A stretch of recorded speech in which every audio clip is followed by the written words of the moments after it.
मछलियाँ ले लो। ताजा ताजा और स्वादिष्ट स्वादिष्ट मछलियाँ ले लो। ये वाली मछली कितने के दिए भाई? हाँ चाचा, ये 250 रुपये किलो पड़ेंगी आपको। इतने महंगे? अब क्या करें चाचा, आप ये तो देख ही रहे हो दिन पर दिन महंगाई कितनी बढ़ती जा रही है। चलिए बताइए आपको कितने कर दूं। अच्छा चलो ठीक है, 1 किलो कर दो। और हाँ, अच्छी वाली रखना। हाँ चाचा।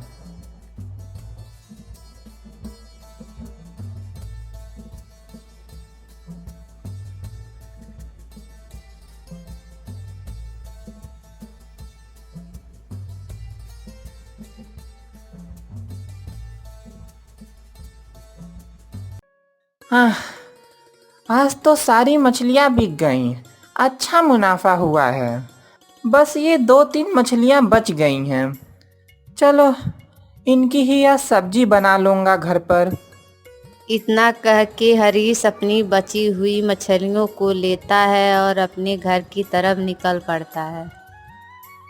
पिताजी, ओ पिताजी, देखिए तो आज मुझे कितना मुनाफा हुआ है।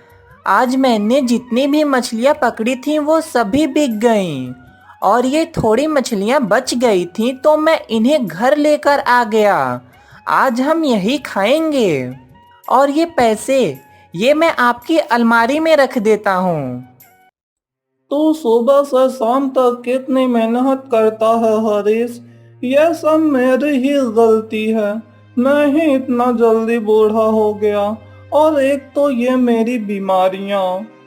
नहीं पिताजी, आप भी ना। आपने माँ के जाने के बाद मेरा कितना ख्याल रखा है और अब बारी मेरी है। और ये आपकी बीमारियाँ, एक दिन मैं इनका इलाज जरूर कराऊंगा और फिर देखिएगा आप एकदम से ठीक हो जाओगे। हा हा हा। आप हंसे क्यों? नहीं, जा, जाके तू अपना काम कर ले। हाँ, मैं जाता हूँ और ये मछलियाँ पकाता हूँ, फिर इसे साथ में मिलकर खाएंगे। और हाँ, आपको कुछ नहीं होगा, भगवान जी हैं ना, वो सब ठीक कर देंगे।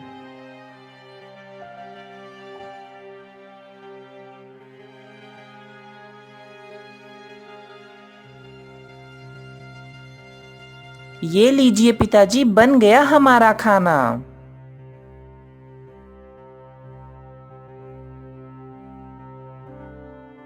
वाह हरीश, आज तूने बहुत अच्छा खाना बनाया था। हा हा हा। नहीं पिताजी, आपके जैसा कहाँ बना पाता हूँ। चलिए आप बैठिए, अभी आपको अपनी दवा भी तो लेनी है। आप सो जाइए पिताजी, मैं बचे हुए काम करके सो जाऊंगा।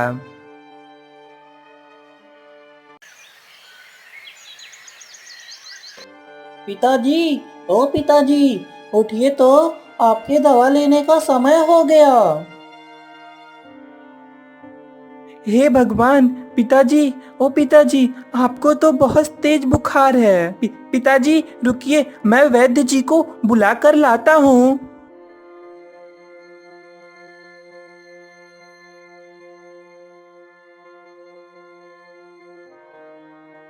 वैद्य जी, मेरे मेरे वो पिताजी को बहुत तेज बुखार आया है और वो अभी कुछ बोल नहीं पा रहे हैं। चलिए ना आप मेरे साथ, उनको देखिए तो कुछ हो तो नहीं गया। हाँ चलो।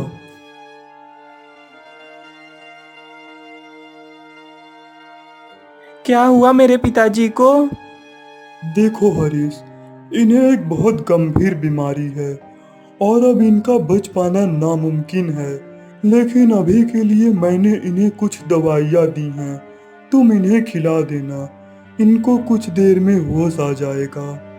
लेकिन लेकिन कोई तो इलाज होगा इनका, बताइए ना आप। देखो हरीश, मैं समझ सकता हूँ तुम्हारी तकलीफ, लेकिन अब मैं कुछ नहीं कर सकता। अब सब ऊपर वाले के हाथ में है। इतना कह के वह वैद्य वहां से चले जाते हैं। पिताजी, ये लीजिए, आप ये दवा खा लीजिए। भले ही रामलाल बेहोश था, लेकिन वहाँ क्या चल रहा था उसे सब समझ में आ रहा था। बेटा हरीश, तो चिंता मत कर, सब ठीक हो जाएगा। भगवान है ना, वो सब ठीक कर देंगे। हाँ पिताजी, आपको कुछ नहीं होगा। पिताजी आप आराम करो, मैं मछलियाँ पकड़ने जाता हूँ। अब मुझे आपके इलाज भी करवाना है, मुझे और ज़्यादा मछलियाँ पकड़नी होंगी। इतना कह के हरीश अपनी जाल को लेकर नदी की तरफ चल पड़ता है। मुझे अब से और ज़्यादा मछलियाँ पकड़नी होंगी। मुझे अपने पिता का इलाज किसी अच्छी जगह करवाना है। आज मैं और दूर जाकर मछलियाँ पकड़ूंगा। अंदर जाने पर मुझे ज़्यादा मछलियाँ मिलेंगी। ऐसे ही अपने आप से बातें करते करते हरीश नदी में मछलियाँ पकड़ने के लिए नदी के गहरे वाले हिस्से में चला जाता है।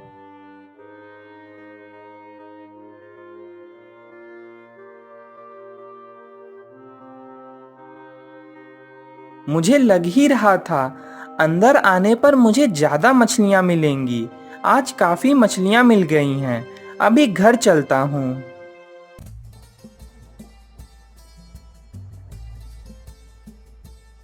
मछलियाँ ले लो, मछलियाँ ले लो, ताज़ा ताज़ा और स्वादिष्ट स्वादिष्ट मछलियाँ ले लो।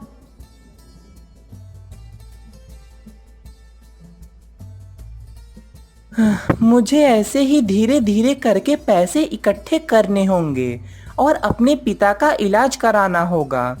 चलो, अब रात होने को आई है, अब घर चलता हूँ। वैसे भी सभी मछलियाँ तो बिक ही गईं। इतना कह के हरीश अपने घर चला आता है।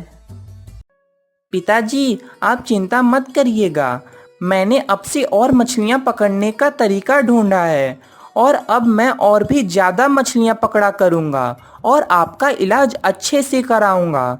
फिर देखिएगा आप एकदम से ठीक हो जाओगे। हाँ क्यों नहीं, मुझे कुछ भी नहीं होगा जब तक मेरा बेटा मेरे साथ है। हा हा हा। चलिए पिताजी, मैं अभी आपके लिए कुछ बनाकर लाता हूँ। आपको दवा भी तो खाना है।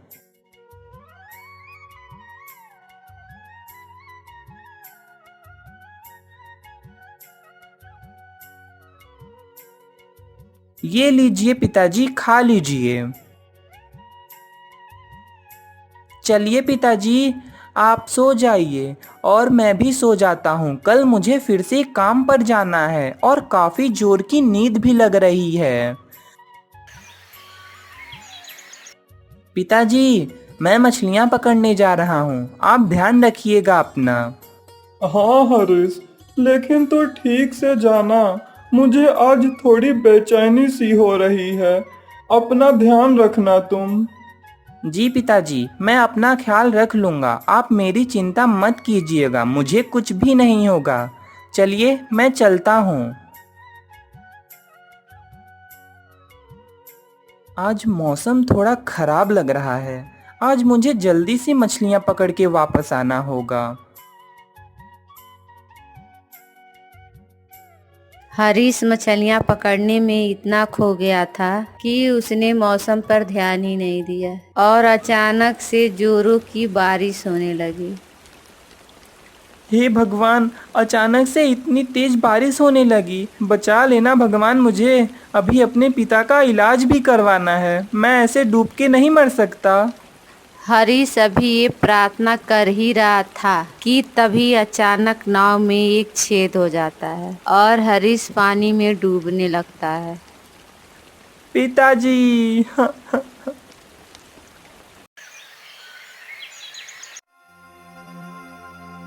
मैं भी जिंदा हूँ, लेकिन मैं ये कहाँ आ गया? आ गया तुम्हें होश? जी आप कौन? मेरे पिताजी कहाँ पर हैं? ये मेरा ही घर है और तुम मेरे ही घर पर हो। मैं झील से पानी लेने गई थी तो तुम मुझे झील के किनारे बेहोश पड़े मिले। अब तुम कैसे हो? जी अम्मा, मैं अभी ठीक हूँ, लेकिन अभी इस समय कहाँ पर हूँ मैं? मुझे अपने घर जाना है, मेरे पिताजी की तबीयत बहुत खराब है। तुम अभी यहाँ से कहीं नहीं जा सकते जब तक तुम ठीक नहीं हो जाते। लेकिन अम्मा, मुझे उनकी देखभाल भी तो करनी है, मुझे जाने दीजिए। इतना कह के हरीश अपनी जगह से उठने लगता है। सुनो बेटा, तुम अभी एक ऐसी जगह पर हो जहाँ समय की गति बाकी दुनिया से बहुत अलग है। तुम्हें यहाँ आए आज 3 दिन हो गए, लेकिन अभी बाकी दुनिया में सिर्फ 3 घंटे ही हुए हैं। क्या मैं अभी दूसरी दुनिया में आ गया हूँ? लेकिन ऐसे कैसे हो सकता है? जिस जगह तुम थे वही यहाँ पर आने का रास्ता है और तुम उसी रास्ते से यहाँ पर आए हो।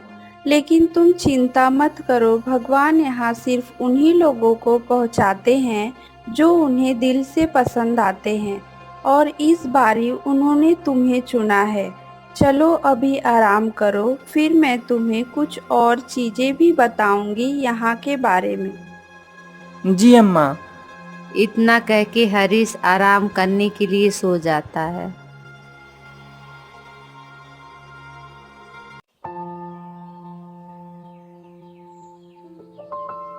उठ गए तुम?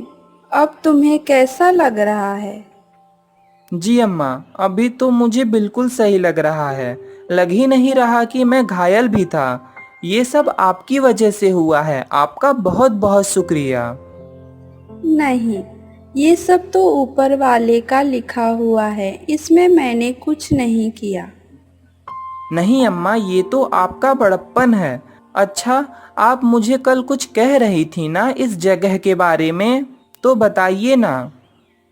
हाँ, अब जब तुम ठीक हो गए हो तो मैं तुम्हें बता देती हूँ। ये एक ऐसी जगह है जहाँ पर कुछ गिने चुने लोग ही पहुँच पाते हैं, और उन्हीं गिने चुने लोगों को मौका मिलता है अपनी किस्मत बदलने का।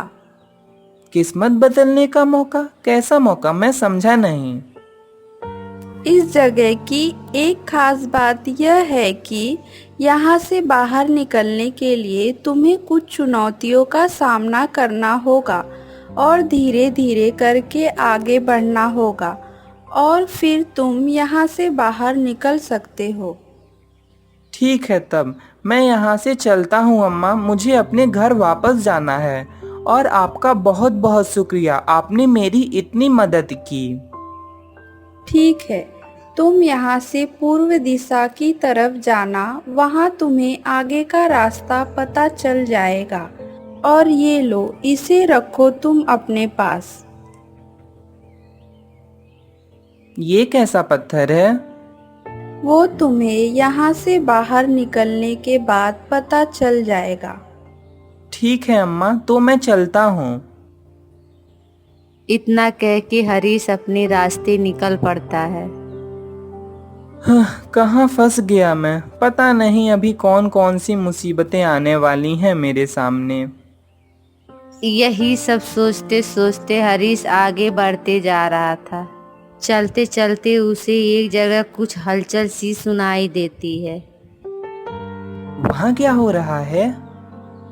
हरीश इतना कह के एक पेड़ के पीछे छिप जाता है और देखता है कि एक आदमी हाथों में तीर धनुष लिए एक खरगोश को मारने जा रहा था। रुको! आ! हरीश के पैरों में तीर लगते ही वो आदमी वहां से गायब हो जाता है, और जो तीर हरीश के पैरों में चुभी थी वो भी अचानक से गायब हो जाती है, और हरीश के पैरों का दर्द भी एकदम से गायब हो जाता है।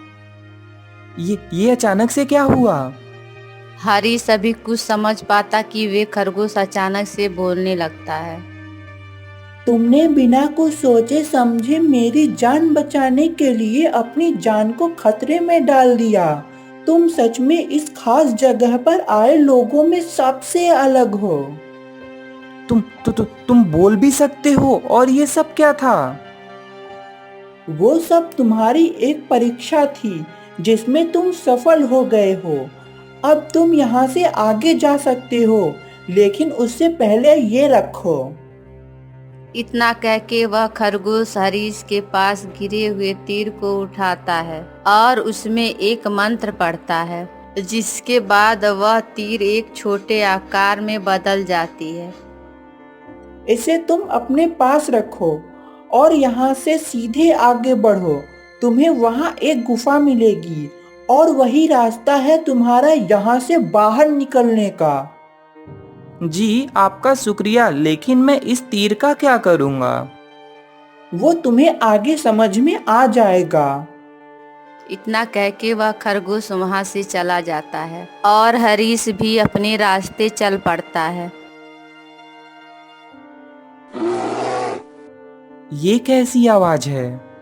हरीश उस आवाज की दिशा की तरफ चल पड़ता है। लगता है कि उस भालू को कुछ हो गया है, मुझे उसकी मदद करनी होगी। देखो, मैं तुम्हारी मदद करने आया हूँ। तुम मुझे तुम्हारी मदद करने दो। तुम्हें क्या हुआ है? तुम चीख क्यों रहे हो? हाँ, तुम मेरी कैसे मदद करोगे? मुझे किसी ने जहर दे दिया है। अब मेरा बचना नामुमकिन है। क्या तुम्हें बचाने का कोई तो तरीका होगा? नहीं, कोई तरीका नहीं है। दोनों अभी बातें कर ही रहे थे कि अचानक से हरीश के पास रखा हुए पत्थर चमकने लगता है और वह उस भालू के ऊपर जाकर उड़ने लगता है और उसमें से एक सफेद रोशनी निकलती है जो उस घायल हो चुके भालू के ऊपर गिरती है, जिससे उसका जहर पूरी तरह से उतर जाता है। मैं ठीक हो गया, लेकिन ये कैसे हुआ? ये तो मुझे भी नहीं पता कि ये कैसे हो गया, लेकिन ये जो कुछ भी हुआ है वो सब इस पत्थर की वजह से हुआ है। शुक्रिया तुम्हारा, तुमने मेरी जान बचा ली। क्या मैं जान सकता हूँ कि तुम इस जंगल में आखिर क्या कर रहे हो? मैं इस जगह का नहीं हूँ। मैं अपने घर जाने के लिए रास्ता ढूंढ रहा था और यहाँ तक मुझे एक अम्मा और एक खरगोश ने पहुँचाया है। उन्होंने बताया कि मुझे यहाँ से बाहर निकलने का रास्ता एक गुफा से मिलेगा। क्या तुम ऐसे किसी गुफा के बारे में जानते हो? ओह, तो तुम बाहरी दुनिया से यहाँ आए हो। ये वही गुफा है, चलो मेरे साथ अंदर। इतना कह के वह भालू हरीश को गुफा के अंदर लेकर जाता है और अंदर उसे एक गोल चक्की जैसा कुछ दिखाई देता है। ये देखो, ये वही जगह है जहाँ से यहाँ पर आए लोग बाहर निकल पाते हैं, लेकिन इसमें एक सफेद रोशनी निकलती है जो लोगों को भस्म कर देती है। अभी तुम भी इस पर खड़े होकर अपनी किस्मत आजमा सकते हो। शायद तुम यहाँ से सही सलामत अपने घर पहुँच जाओ। हाँ, मुझे ना चाहते हुए भी ये खतरा उठाना ही होगा, क्योंकि मेरे पास यहाँ से बाहर निकलने का इकलौता यही रास्ता है। ठीक है, तब तुम इसके ऊपर चढ़ जाओ। ये तुम्हें अपने आप यहाँ से बाहर ले जाएगा। भालू की बात सुनकर हरीश उस जगह खड़ा हो जाता है और तभी उसके चारों तरफ सफेद रोशनी चमकने लगती है। उस रोशनी में इतना तेज था कि हरीश जलने लगता है। तभी हरीश के पास मौजूद खरगोश का दिया हुआ तीर अचानक से उड़ने लगता है और हरीश को होने वाली पीड़ा एकदम से गायब हो जाती है और फिर हरीश वहां से गायब हो जाता है। मैं आ गया अपने घर। मैं सही सलामत आ गया अपने घर। हरीश अपने घर आकर बहुत खुश था और वह सीधा अपने पिता के पास चला जाता है। क्या हुआ हरीश? तुम्हें आज आने में इतनी देर कैसे हो गई? मैंने तुमसे कहा था ना कि तुम आज मछलियां पकड़ने ना जाओ। एक तो आज मौसम भी कितना बिगड़ गया था। तुम्हें पता भी है कि तुम्हारी कितनी चिंता हो रही थी मुझे। पिताजी, ओ पिताजी, ये बहुत लंबी कहानी है। मैं आपको कभी और बताऊंगा। उससे पहले आप थोड़ा लेट तो जाइए। क्या हुआ हरीश, क्यों लेटूं मैं? अरे आप लेटिए तो सही। इतना कह के हरीश उन्हें लिटा देता है और अपने पास मौजूद पत्थर को उनके सर पे रख देता है और अचानक से उस पत्थर में से एक रोशनी चमकने लगती है और देखते ही देखते रामलाल को नींद आ जाती है। मुझे पूरी तरह से यकीन था, जैसे इस पत्थर ने उस भालू के जहर को ठीक किया था वैसे ही मेरे पिताजी को भी ठीक कर देगा। और इन्हें देखकर लग रहा है कि ये अब बिल्कुल ठीक हैं। चलो अब मैं ये इनसे कल सुबह पूछता हूँ। इतना कहकर हरीश भी अपनी जगह पे सो जाता है। उठ भी जा हरीश, कब तक सोएगा? देख तो, मैं एकदम से ठीक हो गया। हाँ पिताजी, आप इतने सुबह सुबह क्यों उठ गए और आप इतने खुश क्यों लग रहे हैं? आप ठीक तो हैं ना? हाँ हरीश, मैं एकदम से ठीक हो गया हूँ और देख तो, अब मुझे कोई कमजोरी भी नहीं महसूस हो रही है। अब मैं बिल्कुल ठीक हो गया। शुक्रिया भगवान, तेरा लाख लाख शुक्रिया। अब से मैं तेरे साथ हमेशा रहूंगा हरीश। और इसी तरह हरीश की सबसे बड़ी तकलीफ दूर हो जाती है।